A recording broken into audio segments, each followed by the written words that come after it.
Amém, querido? Amém. Dê a salva de palmas para Jesus.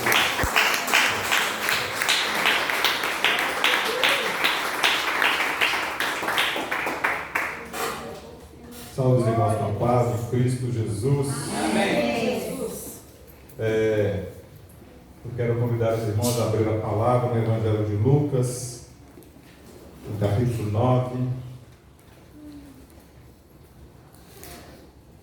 Pastor, fica dando essas responsabilidades para a gente pregar. Eu, particularmente, gosto muito de ouvi-lo. Mas é a vontade do Senhor que eu estivesse aqui, que assim seja, né? Que assim seja. Lucas, no capítulo 9. Você quer que Deus fale com você? Amém. Eu também quero. Agora, dois versículos, que é o versículo de número 24. Eu vou ler na versão da NTI. Versículo 24 e versículo 25. Jesus diz assim: pois quem quiser salvar a sua vida, a perderá. Mas quem perder a sua vida por minha causa, este a salvará. Interessante, porque é perder a vida por causa de Jesus, né? Às vezes as pessoas perdem a vida por causa de outras coisas e vai ficar perdido para sempre, para toda a eternidade, né? Pois que adianta o homem ganhar o mundo inteiro e perder-se ao destruir a si mesmo? Os irmãos podem se assentar. Vou repetir: pois quem quiser salvar a sua vida, a perderá. Mas quem perder a sua vida por minha causa, este a salvará. Pois que adianta o homem ganhar o mundo inteiro e perder-se ou destruir a si mesmo? Eu quero falar hoje sobre um assunto muito importante. Eu sei que a maioria dos irmãos já estão na caminhada já há muitos anos, mas é sempre bom a gente relembrar, né, os princípios básicos da nossa fé. Está sempre relembrando, rememorando, e eu quero falar aqui sobre algo importante para nós. O título desta mensagem é Requisitos de Jesus para aqueles que desejam segui-lo. Amém. Requisitos de Jesus, requisitos de Jesus para aqueles que desejam segui-lo. E isso já nos dá então o entendimento de que não é de qualquer forma, não é de qualquer maneira. Principalmente numa época na qual a maioria das pessoas parece crer em Deus à sua própria maneira. Não é assim que está acontecendo hoje? Creem em Deus da forma como lhes convém. Essa é uma importante observação que se deve fazer. Quantos de nós, meus queridos irmãos, estaremos entre aquele pequeno grupo dos antigos pescadores, dos inimigos públicos e das prostitutas que seguiram a Jesus quando ele estava aqui em nosso meio?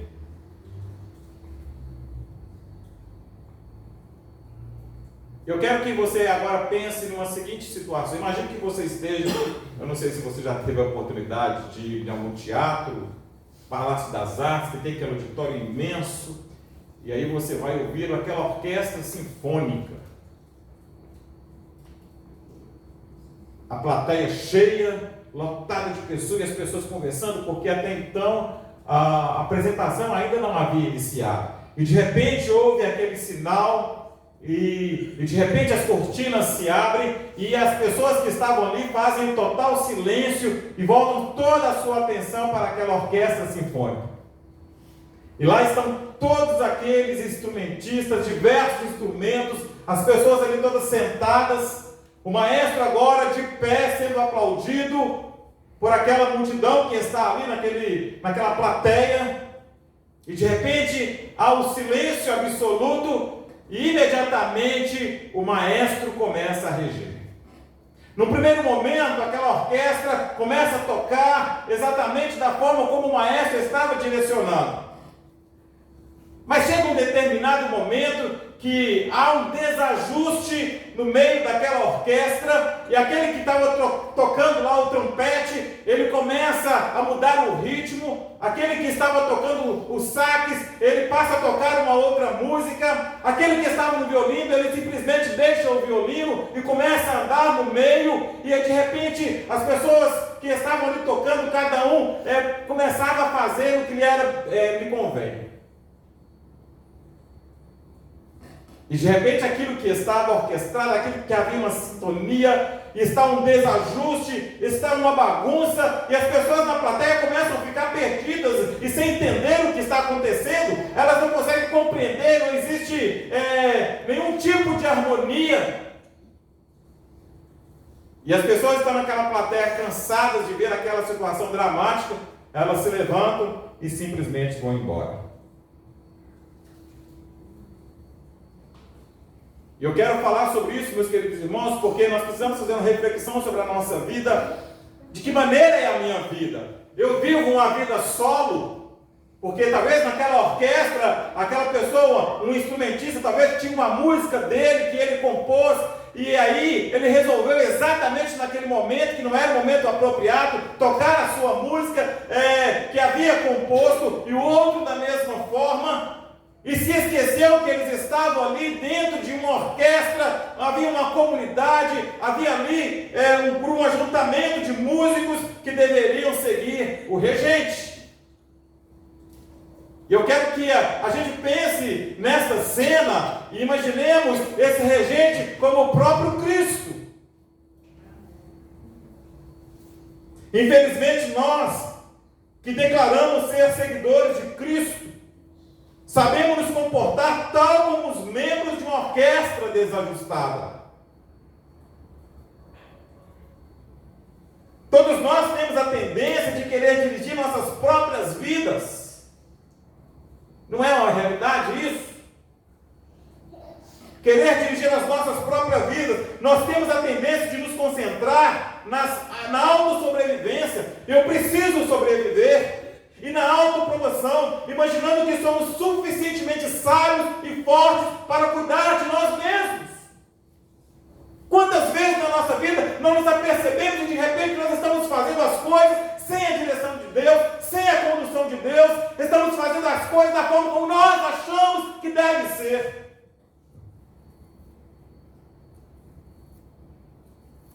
Exatamente como essa orquestra desajustada. As metas que temos são de maior importância do que aqueles alvos que Deus tem para nós. Os meus planos são mais importantes. Embora hesitemos de admitir a alguém, nós agimos como se Deus tivesse a obrigação de nos ajudar a conseguir aquilo que queremos na vida. Queremos enquadrar Deus dentro do nosso desejo. Queremos enquadrar Deus dentro dos nossos propósitos. E hoje faz-se o mercantilismo da palavra de Deus, onde Deus tem que se ajustar para suprir, para satisfazer aos caprichos e aos desejos dos homens.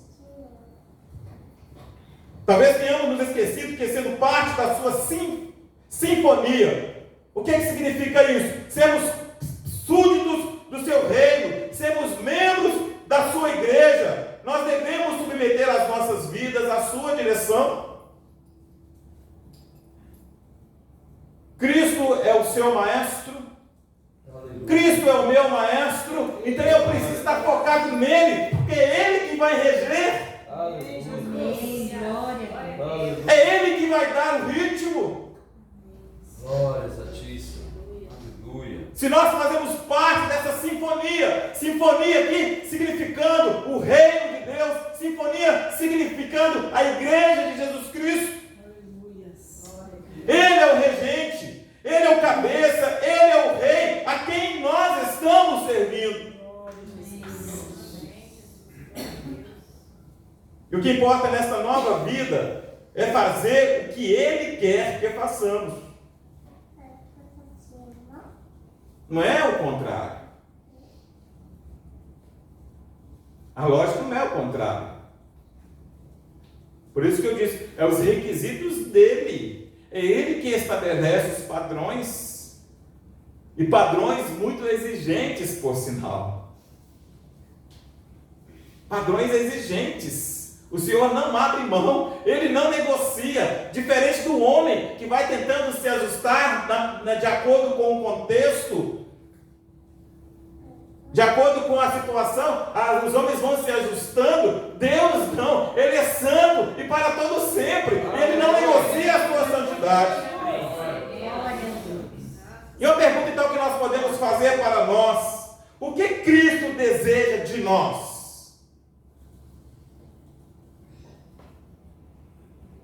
O que é que Cristo deseja de mim e de você, meu irmão?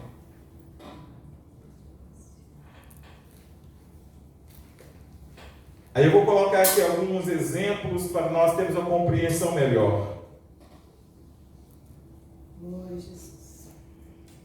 O que deseja um regente de seus músicos? O que deseja um professor de seus estudantes? O que deseja um chefe de seus empregados? O que deseja um treinador de seus jogadores? O que deseja os pais de seus filhos? O que deseja um general de seus soldados? O que deseja um governante dos cidadãos? Os irmãos conseguem compreender? O que Deus, o que Jesus deseja de nós? Tem algo. Há algo que o Senhor quer de nós. Há algo que o Senhor espera de nós. Todos esses relacionamentos que eu listei aqui têm elementos em comum. Todo líder deseja que os seus seguidores sigam as suas instruções. Façam uso de sua ajuda. Façam o que for necessário para cumprir com as suas obrigações. Demonstre lealdade a Ele acima de tudo e qualquer outro relacionamento e coloque os seus ensinamentos em prática. O técnico do esporte, ele vai trazer todas as instruções, toda a orientação para que aquele atleta, no momento da competição, ele consiga colocar em prática tudo aquilo que foi ensinado. Embora admitamos que o nosso relacionamento com Cristo não é aquilo que deveria ser, tememos as consequências de uma obediência total a Ele. Às vezes a gente fala assim, Senhor, me inclui fora dessa. Já observou que a gente tem essa tendência de deixar sempre para o outro? A gente não quer assumir a responsabilidade, a aliança, como foi citado aqui na terça-feira, né? Não quer assumir a aliança, quer assumir o compromisso sério, que hoje o mundo está dessa forma, né?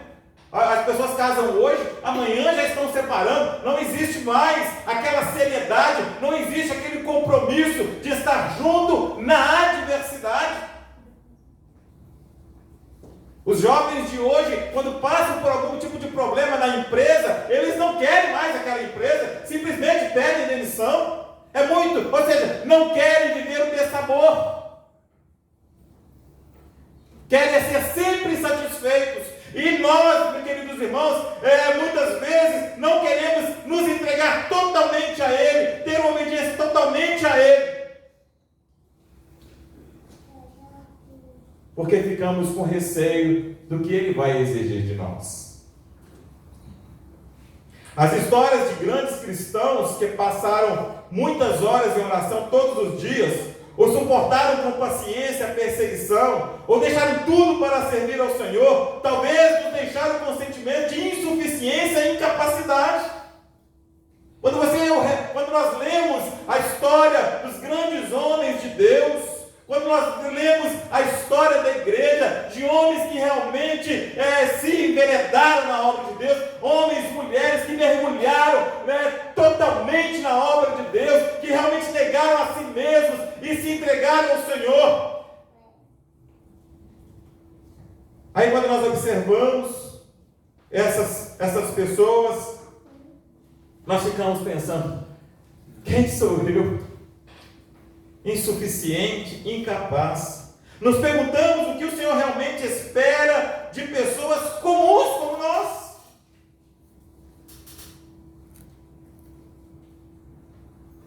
E às vezes nos detemos a este sentimento e a este pensamento e não nos enveredamos na vida que o Senhor quer que nós enveredemos. E aí vivemos simplesmente na superficialidade. Passamos a viver simplesmente, de uma forma simplória,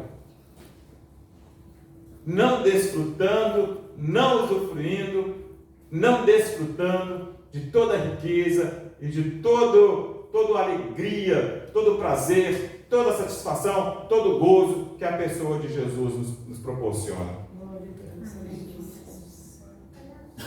Porém, uma dedicação a Ele não é algo só para algumas pessoas especiais. Ele não exige o impossível de nós.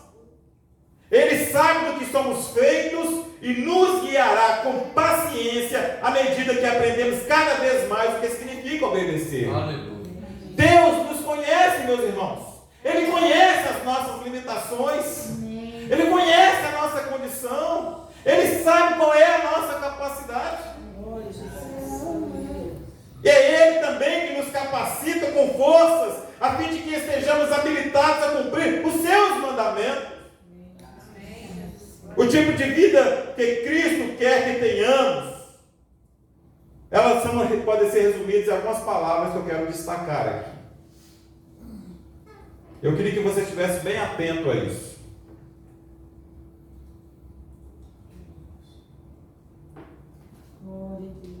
O tipo de vida que Cristo quer que tenhamos. E vocês vão ver que não é nada difícil se o Senhor estiver conosco. Amém. Jesus. E a primeira coisa, meus queridos irmãos, que o Senhor quer da sua igreja, o primeiro requisito de Jesus para aqueles que desejam segui-lo, é a dependência. Impossível alguém dizer que serve a Cristo se não é totalmente dependente dele. Ele disse: nenhum ramo pode dar fruto por si mesmo se não permanecer na videira. Vocês também não podem dar fruto se não permanecerem em mim. Ele continua dizendo: eu sou a videira, vocês são os ramos. Não é o contrário, não. Ele é a videira, nós somos os ramos. E ele ainda diz: se alguém permanecer em mim. Interessante essa palavra permanecer, dá a ideia de algo constante, né? Dá a ideia de algo que não é ocasional, que não é momentâneo. Permanecer em mim e eu nele, esse dá muito fruto. Pois sem mim vocês não podem fazer coisa alguma. Tenho dito essas palavras para que a minha alegria esteja em vocês e a alegria de vocês seja completa. João 15. Ele disse isso. Jesus então usou a analogia de uma videira para comunicar o elemento mais importante da obediência a Ele. A nossa obediência deve fluir de um relacionamento íntimo com o nosso Senhor, com o nosso Senhor. Amém. Está ligado. O ramo está ligado. Está junto, colado ali, ó. O ramo é uma extensão. Já viu como é que é a árvore? Tem a árvore, o tronco, né? Aí vem aqueles galhos mais compridos, depois vem os outros. É tudo uma extensão, há uma ligação. Aquilo que vem lá os nutrientes que é absorvido pela raiz daquela árvore, sobe pelo caule e vai passando por toda aquela árvore. E toda ela é beneficiada, toda ela é alimentada. Assim como o ramo da videira produz frutos somente se está ligado à parreira e dela recebe o alimento necessário, assim também nós podemos produzir os frutos da obediência somente se estamos continuamente ligados a nosso Senhor e dele recebemos o alimento e a força espiritual. Amém. Deus quer que nós tenhamos uma vida com Ele. Jesus quer que nós tenhamos uma vida. Não são momentos. Tem um corinho que a gente fala, eu marquei um encontro com Deus, é que a gente canta, né? Mas a gente não marca um encontro com Deus, a gente tem uma vida com Ele. Hoje Ele está comigo, quando eu vou para casa Ele está comigo, amanhã de manhã eu vou trabalhar, Ele estará comigo, e essa relação ela é contínua, essa relação ela é constante, essa comunhão ela é diária, ela é por todo o tempo, ela é enquanto durar a nossa vida aqui nesta terra, é até o momento que eu der o meu último suspiro. E à medida que eu vou me relacionando com Ele, à medida que eu vou tendo a comunhão com Ele, à medida que eu vou me relacionando a Ele em amor, em intimidade, isso vai produzir frutos através da minha vida, porque eu não posso ser o mesmo a partir do momento que eu me relaciono com o Senhor. Uma vida de contínua dependência de Cristo não somente nos satisfaz, mas produz igualmente uma grande alegria em nós. Há uma alegria, meus irmãos, que nós desfrutamos quando nós temos a total dependência do Senhor. Quando nós vivemos na dependência dEle, quando Ele é o único socorro para as nossas vidas, no meio das aflições, no meio das turbulências, Ele é o único que pode me amparar. Quando eu tenho Cristo na minha vida, quando eu vejo Cristo na minha vida, como eu vejo Ele como meu único e suficiente Salvador, único e suficiente. E a pergunta que podemos fazer é: como então nós podemos permanecer em Cristo? Já que é algo constante. E aí vai algumas receitas para nós. Para viver um íntimo relacionamento com Cristo, precisamos depender dele para obtermos sabedoria, fortalecimento e direção para a nossa vida. Amém. Você quer ser forte? Amém. Dependa do Senhor.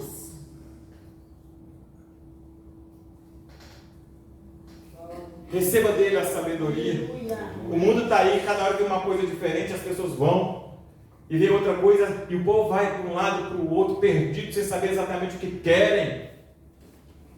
Mas aqueles que servem ao Senhor recebem dele sabedoria. Aqueles que são guiados por ele, aqueles que recebem dele o ensino, são fortalecidos, não são como uma folha seca que vai a qualquer lado que o vento soprar. Eles estão firmes em direção ao Senhor. Ou seja, não há espaço para atos deliberados de rebelião quando nós estamos na presença do Senhor. Essa é a primeira coisa.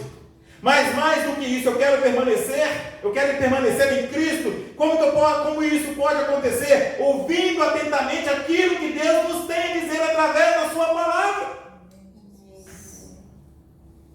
A palavra que hoje tem sido esquecida, a palavra que tem ficado em segundo plano, a palavra que não é mais mencionada, a palavra que não é mais pregada, mas nós aprendemos aqui que se eu quero permanecer em Cristo, eu preciso absorver aquilo que diz as Sagradas Escrituras. Quanto mais nós conhecemos de Deus por meio das Escrituras, mais dependentes e obedientes dele nós nos tornamos. Amém. Está vendo, meus irmãos, que é um processo isso? É um processo. Não é algo que acontece como num passe de mágica. Isso é uma vida. É uma vida. Eu preciso me relacionar com Jesus todos os dias. Eu preciso saber qual é a vontade dele todos os dias. Eu preciso buscar a direção dele todos os dias. Amém.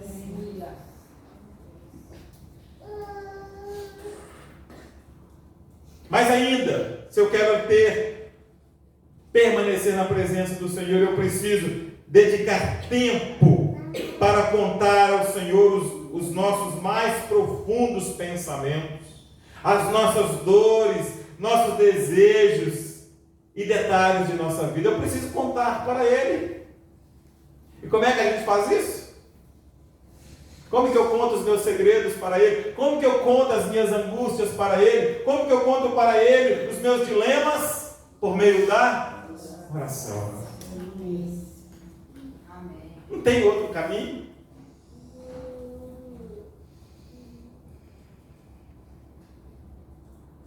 Está vendo como são os requisitos dele? Não é para qualquer um?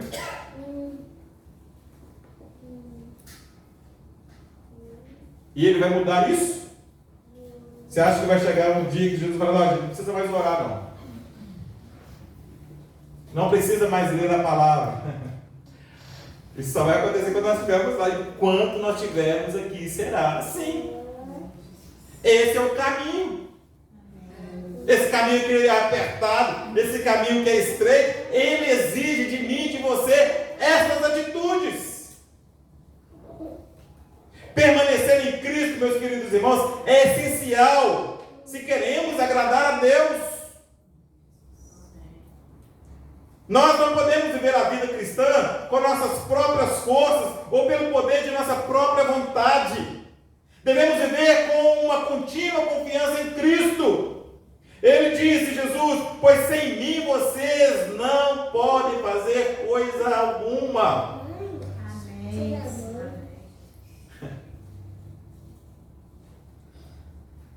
Nós não podemos fazer nada, meus irmãos, se não for por meio de Cristo Jesus. Amém.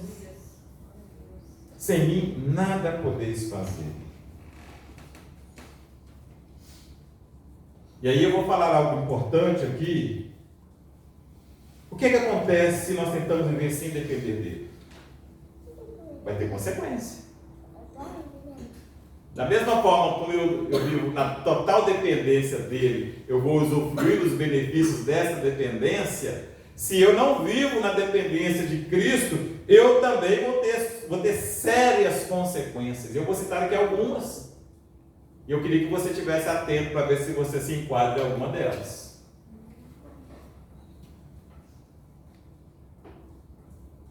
Se não confiamos em Cristo, nós seremos derrotados por hábitos pecaminosos. Seremos preocupados ou estaremos preocupados com uma lista de coisas que devemos e que não devemos fazer. Enganados por nós mesmos, hipócritas, torturados por um vazio interior, deprimidos por falta de alegria. Você já viu como é que estão as pessoas hoje, o semblante das pessoas? Você vai lá na rede social, está lá, esbanjando, fazendo aquelas coisas, como se tivesse tudo, mas quando você vê a pessoa, está ali, olha, uma casca. Não tem alegria. E no povo de Deus, no meio da igreja, está diferente. As pessoas não sorriem mais, não tem mais aquele olhar exuberante, aquela satisfação, aquele prazer. A pessoa que não vive na dependência do Senhor, a pessoa que não permanece na presença do Senhor, ela é uma pessoa deprimida. Além disso, pessoas nessa condição também estão exaustas devido ao demasiado esforço próprio. Tem gente aí que está com estafa, estresse. Hoje nós recebemos no grupo lá da coordenação uma professora 30 dias afastada por causa de depressão. 30 dias.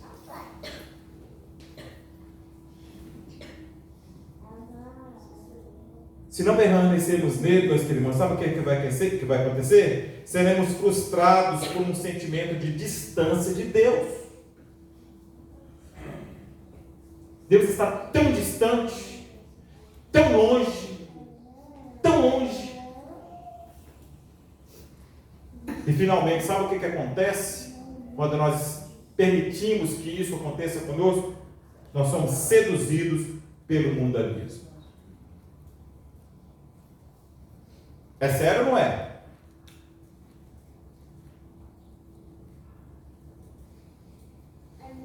A vida cristã, meus irmãos, não é brincadeira. Não é sério. Pense bem, Jesus deixa a sua glória,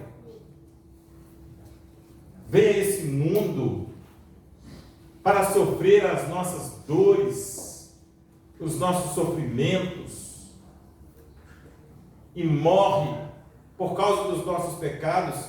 Queridos irmãos, não é brincadeira. Isso se diz respeito à nossa vida. E a nossa vida, ela é espiritual. Nossa vida é espiritual.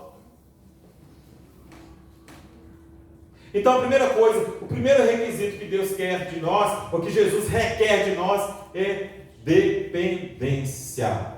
Eu preciso estar ligado nele. Eu preciso estar colado nele. Eu preciso estar em íntima comunhão com ele. Eu preciso viver com ele. Eu preciso me relacionar com ele. Eu preciso estar ligado nele. Eu preciso aprender dele. Eu preciso contar para ele o que me aflige. Eu preciso derramar lágrimas diante dele. Eu preciso me prostrar diante dos seus pés. E não é num dia especial, não é no domingo, são todos os dias, são todos os momentos, é uma vida. Dependência é o primeiro requisito que nós podemos citar. O segundo requisito que nós somos submetidos é risco. Servir a Jesus, irmãos, é ser colocado em risco. Olha o que Jesus disse: se alguém quiser acompanhar-me, negue-se a si mesmo, tome diariamente a sua cruz e siga-me, pois quem quiser salvar a sua vida, a perderá, mas quem perder a sua vida por minha causa, este a salvará. Pois que adianta o homem ganhar o mundo inteiro e perder-se, ou destruir a si mesmo? E aí quando a gente lê, eu preciso negar a mim mesmo, nós somos chamados a um desafio. Aí eu fico me lembrando de um alpinista. O alpinista, eu já vi na televisão, já é muita coragem. Eles vão subindo aquelas pedras, né? Só em pedra, né? Com aqueles instrumentos que eles usam, aquela corda, e vão. E aí chega num determinado momento que você olha para baixo assim, nosso Deus.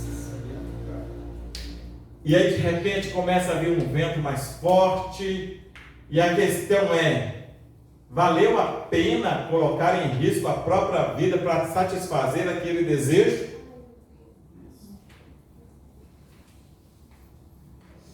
Não sei se você já passou por alguma situação que você falou assim: meu Deus, o que eu estou fazendo aqui? Eu me lembro quando eu fui no parque Hop Harry, uns anos atrás, lá em São Paulo. Aí fui eu, meu irmão, minha Fernanda, minhas sobrinhas. E aí tinha um brinquedo lá que chamava Radicali. Não sei se você já ouviu falar, e depois vocês pesquisam na internet, Radicali. Aí eu vou nesse negócio aí, afinal de contas eu sou. Não existia pra mim. E eu me lembro que era um macacão. E tem que ser três pessoas que são vestidas por um macacão. E aí foi eu, meu irmão e a minha sobrinha. Eu fiquei no meio, meu irmão do lado e minha sobrinha do outro. E aí, de repente, a gente estava em pé, aí tem um cabo que nos puxa. E aí nós fomos levantados, eles foram içando, né? E aquele foi levantando. Irmãos, eu estava numa altura, assim, tão grande. E eu ainda recebi a missão que eu tinha que puxar a corda para poder soltar, ainda recebi essa função. E quando eu estava lá em cima, eu falei assim, o que eu estou fazendo aqui? E tinha muitas pessoas que iam e que na hora que chegava lá pedia para descer. Porque na hora que você puxa a corda que eles dão lá, tem uma cordinha que puxa, você cai em queda livre. É em queda livre. E aí eu me lembrei disso. Quando eu estava preparando essa mensagem, eu lembrei desse momento e eu falei, o que eu estou fazendo aqui? Né? E aí há situações na nossa vida que você quer encarar algo, depois você fala, meu Deus, o que eu estou fazendo aqui? Talvez essa pode ser uma pergunta.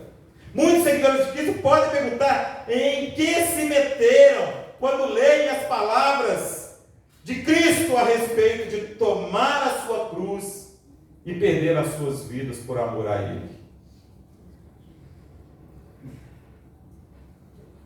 Negar a si mesmo, tomar a cruz. A gente vê as pessoas desse mundo aí, as pessoas estão só na farra. Tudo é fácil, toda alegria, né? Você me sofrer, nossa, Senhor, tem misericórdia. Ali você, ai meu Senhor, como está difícil. Eu quero te servir com seriedade, com dedicação. E aí você vê as pessoas ali no bem bom, né?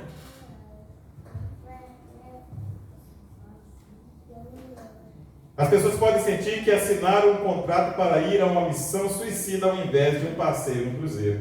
Infelizmente hoje é isso que se prega. Venha a Cristo e você vai passear de cruzeiro todos os dias. Venha a Cristo e você vai poder deitar todos os dias numa rede e vai ter uma sombra e uma água de coco para você beber. Tomar e servir a Cristo, meus queridos irmãos, é se colocar em risco. E você está disposto? Esse é um dos requisitos de Cristo para nós. E o que significa então negar a nós mesmos nesse texto que nós lemos?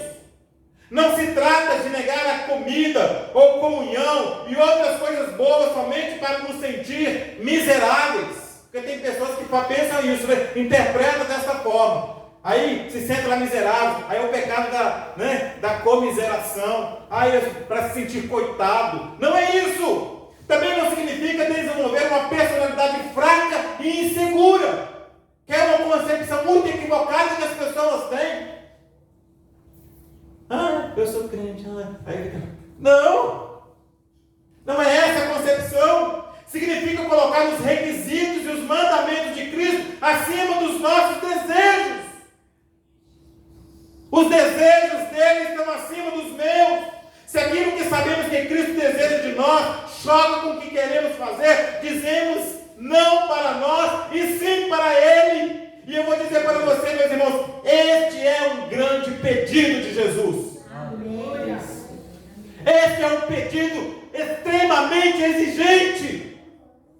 Negar a mim mesmo, negar as minhas vontades, negar as minhas paixões. Por Ele.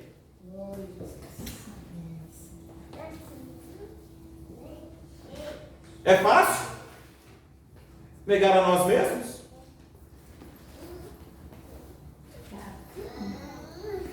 De repente você tem lá 2 dias que não bebe água. E de repente você vê aquela água jorrando ali da torneira. E você olha assim. Qual que é o desejo? Não é de saciar aquela sede?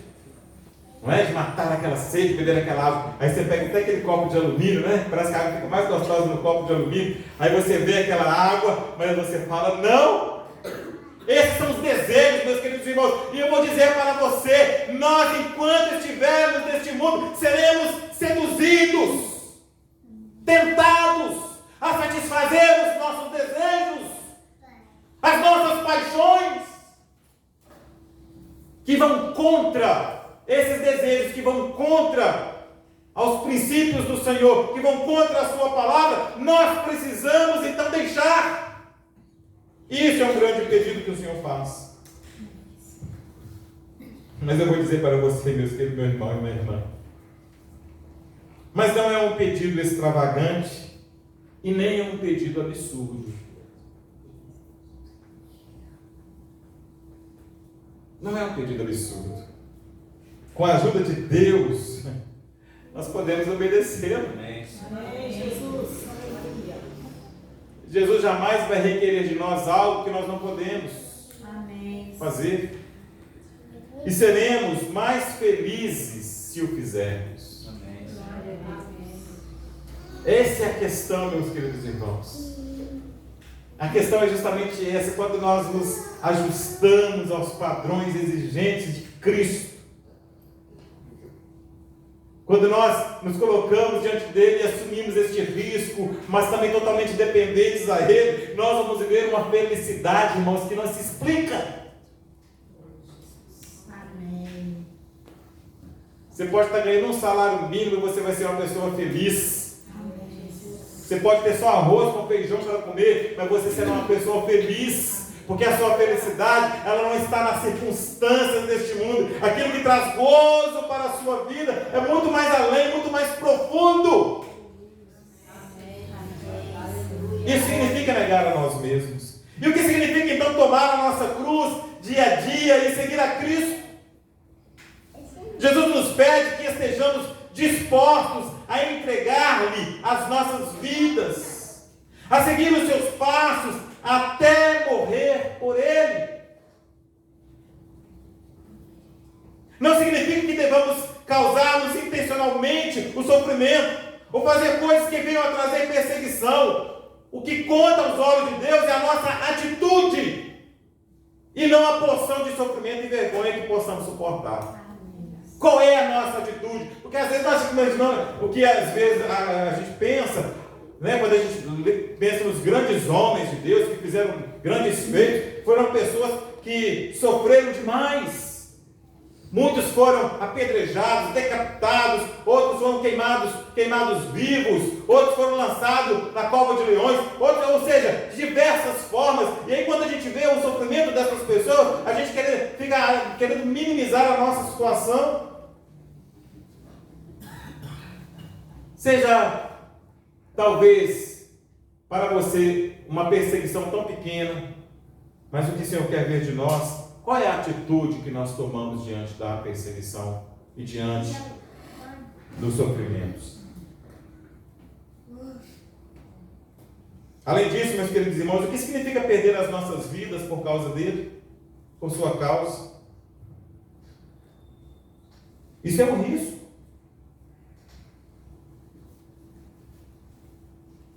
Quando Jesus disse, pois quem quiser salvar a sua vida, a perderá. Mas quem perder a sua vida por minha causa, esse a salvará. Ele não quis dizer que devemos morrer como mártires, mas ele queria que pensássemos no que investimos a nossa vida.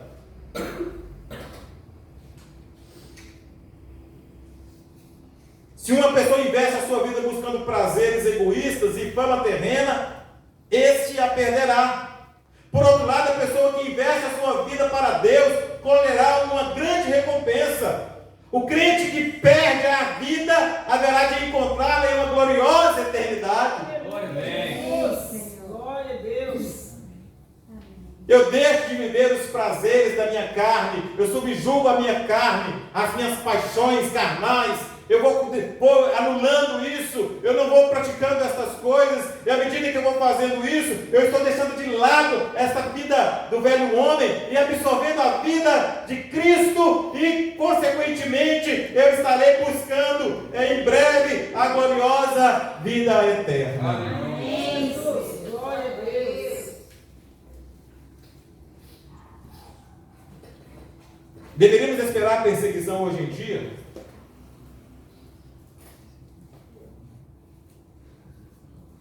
Porque quando a gente pensa em perseguição, quando nós observamos a história da igreja, ou quando a gente pensa nos países onde o evangelho é totalmente proibido, e aí a gente tem os irmãos que se reúnem de forma secreta, a gente vê esse tipo de perseguição, mas no nosso contexto, neste mundo, ou na nossa vida diária, podemos perguntar, né?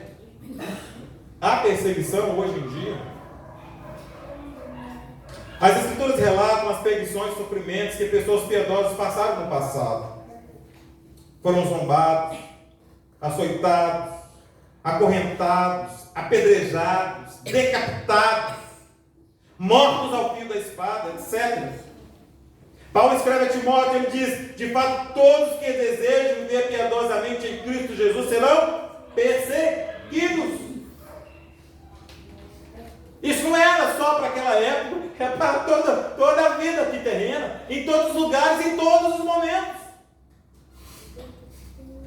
Nós os que cremos em Jesus Cristo e que queremos agradar-lhe, haveremos de experimentar a oposição determinada de pessoas que não querem seguir os caminhos de Deus. Quando nós assumimos esta posição, irmão, você e eu, nós seremos perseguidos.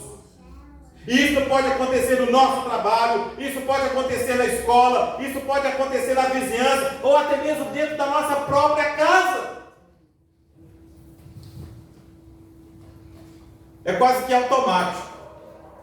Quase não, é automático, né? Se você se propõe a viver uma vida de santidade, uma vida piedosa, uma vida que o Senhor quer que você viva, você vai encontrar perseguição.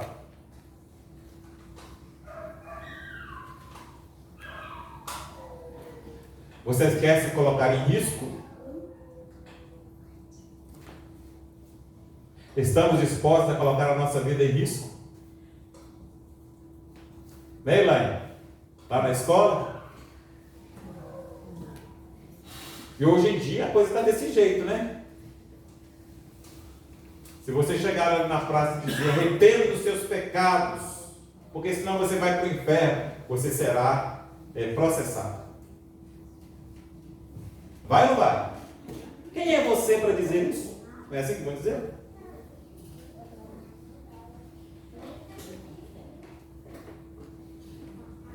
Então nós vimos dois requisitos que Jesus requer daqueles que querem segui-lo. Lembra quais são? O primeiro é dependência. O segundo, risco. Eu coloco a minha vida em risco. Agora essa terceira palavra aqui também, ela é fundamental. Fundamental. Sabe o que Jesus exige daqueles que querem segui-lo? Lealdade. Lealdade. Quando falava uma grande multidão, Jesus disse: se alguém vem a mim e ama o seu pai, sua mãe, sua mulher, seus filhos, seus irmãos e irmãs, e até a própria vida, mais do que a mim, não pode ser meu discípulo.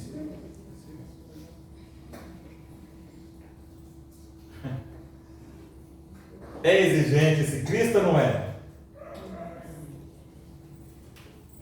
E ele cita aqui, a princípio, as pessoas a quem nós mais amamos, né? Pai, quem é que não ama o pai? A mãe, a mulher, os filhos, seus irmãos e irmãs, e até a própria vida. Se eu amo mais a minha própria vida, eu não posso ser discípulo de Jesus.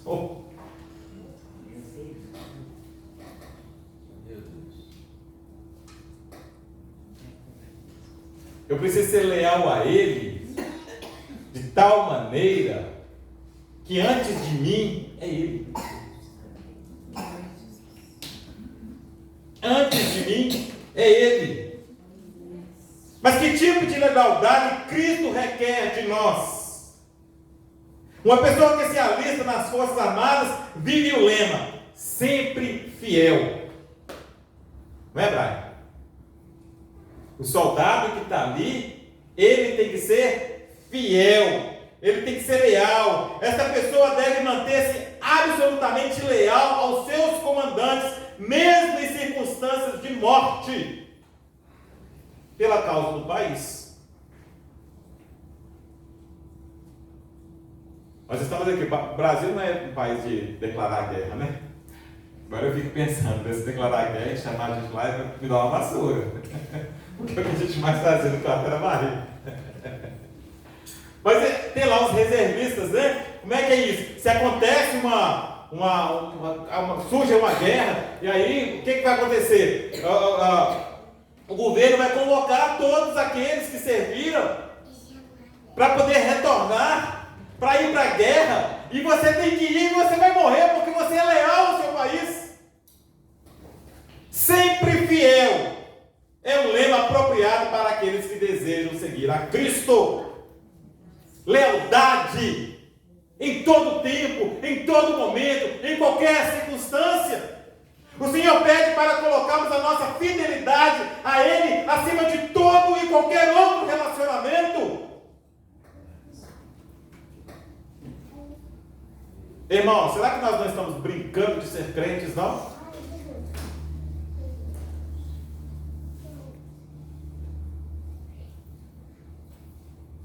Quando nós passamos a compreender o que esse Senhor exige, não é uma opção, é uma exigência de nós.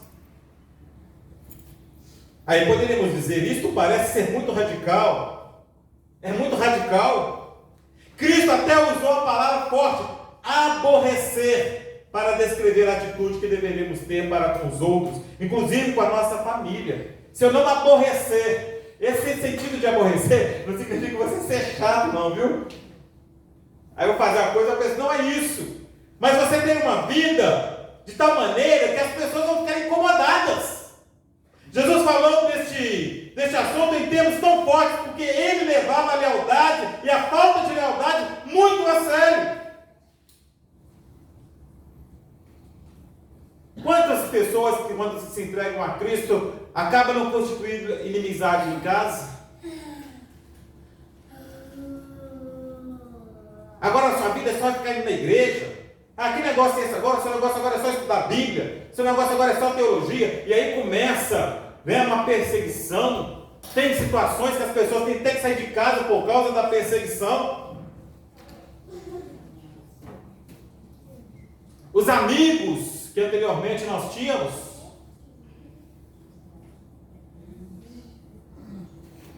e que querem desafiar a nossa lealdade.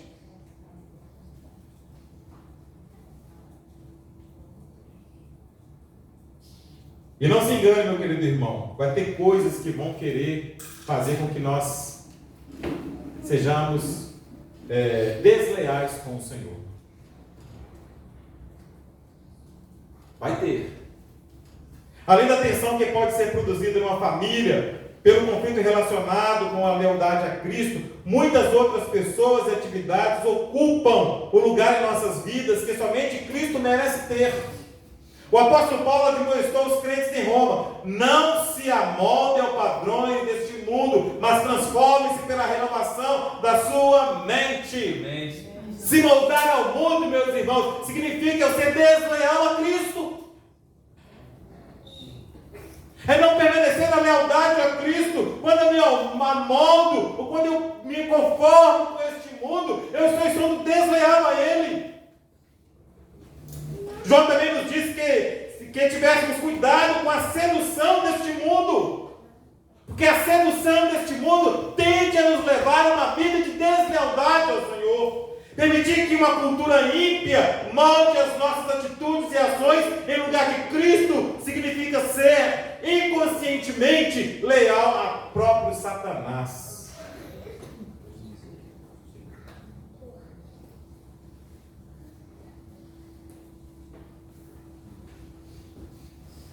Irmãos, a pressão que tem sobre nós é constante.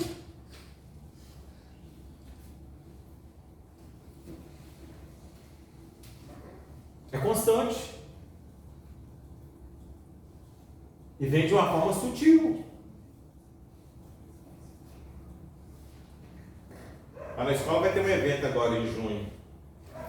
Sarau literário. Sabe como é que chama o título? Toda forma de amar. Toda forma de amar é válida. É o mundo.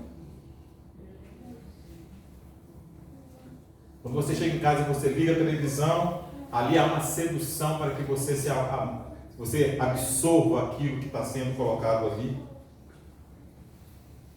E à medida que você vai absorvendo isso, de uma forma inconsciente, você deixa de ser leal a Cristo e passa a ser leal a Satanás. Porque não tem como você ser leal a um ou aos dois ao mesmo tempo. Ou é leal a Cristo ou é leal a Satanás. Outro perigo que pode colocar em risco a nossa lealdade, sabe o que é? Dinheiro. Jesus disse que ninguém pode servir a dois senhores, pois odiará um e amará o outro, ou se dedicará a um e desprezará outro. Vocês não podem servir a Deus e ao dinheiro. Mateus capítulo 6, verso 24. E Paulo nos adverte: pois o amor ao dinheiro é a raiz de todos os males. Irmãos, as pessoas hoje, elas correm desenfreadas atrás de dinheiro. A vida delas se resume nisso, querer dinheiro. E aí quando você vê lá aquelas propagandas que passam lá no YouTube, né? Como ganhar R$1.000 num dia fazendo só isso. Aí a pessoa para, eu quero ver como é que é esse negócio. Você já viu essas propagandas? A sedução ao dinheiro. Algumas pessoas, por cobiçarem o dinheiro, desviaram-se da fé e se atormentaram com muitos sofrimentos, conforme 1 Timóteo capítulo 6, verso 10. Por causa do amor ao dinheiro, se atormentaram com muitos sofrimentos.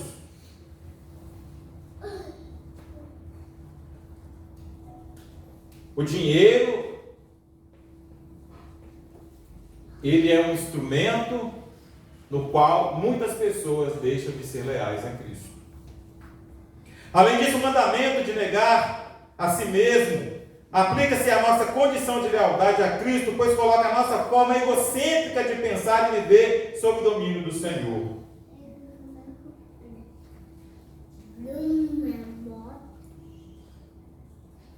Colocar os meus desejos em primeiro lugar, as minhas vontades em primeiro lugar.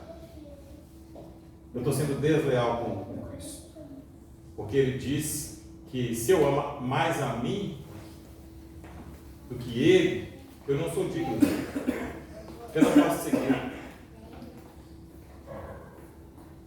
A quarta e última palavra, vamos recapitular aqui, né? Desses requisitos, eu quero que vocês guardem isso. Desses requisitos exigentes que Jesus quer no nosso currículo. Total dependência a Ele. Lembra disso? Qual que é o segundo? Risco. Eu coloco a minha vida em risco. Qual que é a terceira? Lealdade. E por fim, sabe o que Jesus quer daqueles que o seguem? Que nós o imitemos. Imitação. Jesus disse aos seus discípulos: vocês me chamam mestre e Senhor, e com razão, pois eu sou. Pois bem, se eu sendo Senhor e mestre de vocês, lavei-lhes os pés, vocês também devem lavar os pés uns dos outros. Eu lhes dei o exemplo para que vocês façam como lhes fiz. Em outras palavras, Jesus estava dizendo: vocês devem imitar a mim. Vocês devem fazer da forma como eu fiz. Vocês devem agir da forma como eu agi. Ele é o mestre. Em outra ocasião, Jesus incentivou os seus discípulos, em Lucas no capítulo 9, 23, siga-me. O apóstolo João descreve na carta, 1 João capítulo 2, versículo 6, ele diz: aquele que afirma que permanece nele, deve andar como ele andou. Amém.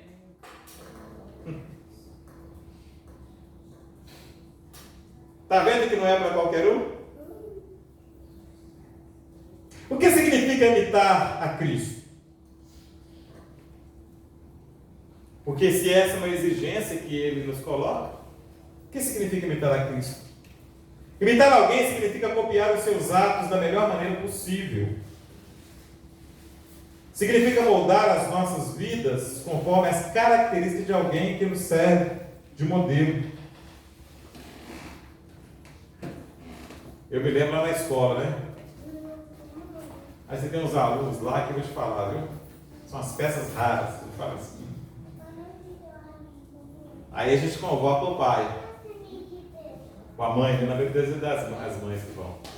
Aí quando a mãe chega, quando o pai chega, aí você fala, está explicado. Está explicado. Hã? É uma peça rara também, né? Uma peça rara. Está explicado por quê.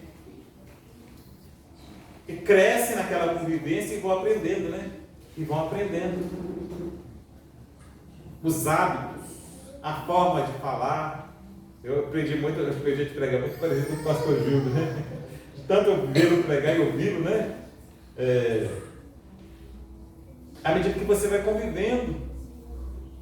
Já observou que às vezes você começa a conviver com uma pessoa e aí você começa a usar palavras e termos que essa pessoa usa? Já aconteceu com você? E você de repente pensa, puxa, eu estou falando essa palavra que é igual aquela pessoa.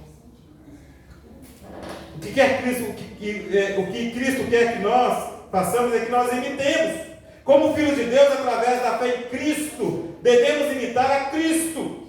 Devemos aprender o que isso significa obedecer a Deus, vivendo tal como Ele viveu. Mas e como foi que Jesus viveu? Aí quando a gente volta, nós vamos ver que Jesus, na sua vida, Ele demonstrou todas essas palavras que eu citei aqui. Ele mostrou total dependência do Pai.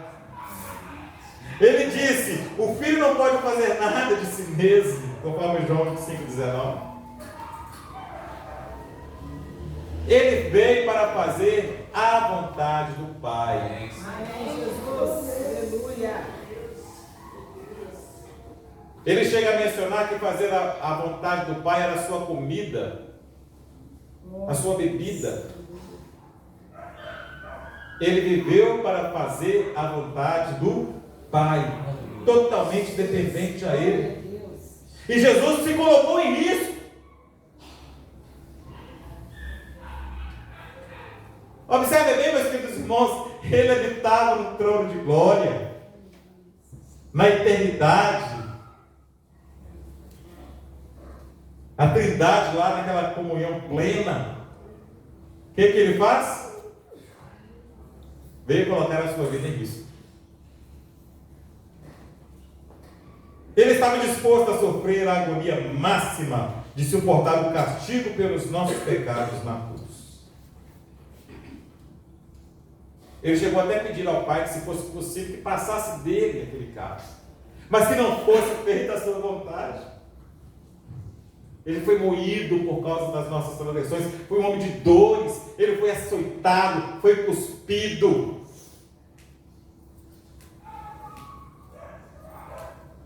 E se entregou a sua vida, derramou todo o seu sangue em nosso favor. Ele coloca a sua vida nisso. Mas além disso, ele também demonstrou a sua lealdade ao Pai. A tentação do deserto expressa sua total lealdade e devoção ao Pai. Às vezes quando nós lemos lá a tentação do deserto, aí a gente fala assim, mas aquilo foi tranquilo para Jesus, porque ele era o Filho de Deus. Ele foi tentado, meus irmãos. Tentado. Ele sentiu aquela tentação. E no entanto, ele permaneceu leal a Deus. Ele permaneceu leal aos propósitos de Deus. Ele permaneceu leal à vontade de Deus. Então quando nós falamos que nós precisamos imitá-lo, é porque nós vemos nele todas essas características que ele exige de nós. Jesus veio para servir. Ele descreveu a sua vida desta forma: como filho de um homem que não veio para ser servido, mas para servir e dar a sua vida em resgate por muitos. Ele é o mestre. Amém, Jesus. Ele é o modelo perfeito. Glória a Deus. Ele é o modelo perfeito do qual nós devemos fitar os olhos. Eu quero concluir O nosso objetivo como seguidores de Jesus é conhecê-lo cada vez melhor e tornarmos cada vez mais semelhantes a Ele nesta vida. Isto não acontecerá da noite para o dia. Quero que os irmãos compreendam muito bem isso. Não é de uma noite para o dia. É um processo de crescimento que estará completo até que o vejamos. Amém, Jesus. Enquanto nós não o vermos, encontrarmos com Ele, esse processo não será concluído. Que possamos nos apresentar diante dele em total dependência, assumindo o risco por esforçar em trilhar o caminho da santidade no mundo de pecado e perversão. Quando ameaçados, mantenhamos a lealdade ao amado de nossas almas e por fim sigamos seus passos, esforçando para imitá-lo em cada ação que precisamos tomar. Que Deus em Cristo nos dê graça, que o Espírito Santo possa fluir na nossa vida de tal maneira que possamos viver aquilo que Ele quer que vivamos. Ele diz: sem mim nada podeis fazer. Mas se Ele estiver conosco, tenha certeza que nós iremos desfrutar de grandes bênçãos e faremos diferença enquanto estivermos neste mundo. Deus nos abençoe, que o Senhor continue falando mais aos nossos corações.